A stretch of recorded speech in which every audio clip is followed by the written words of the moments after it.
అనే ఒక పేరుగాంచిన వ్యక్తి.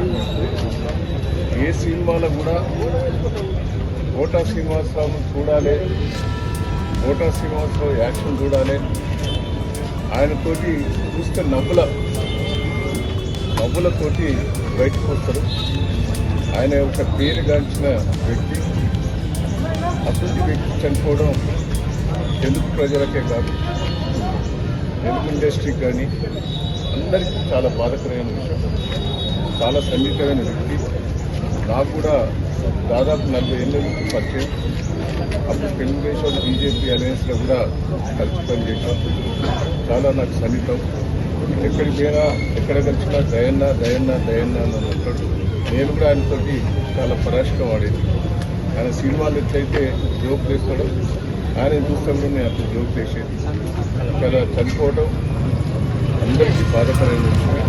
ఆయన కుటుంబం ధైర్యంగా ఉండాలి. ఆ భగవంతుడి కుటుంబం ఆదుకోవాలి. ఆయన ఆత్మశాంతి చూడాలని ఆ భగవంతుడు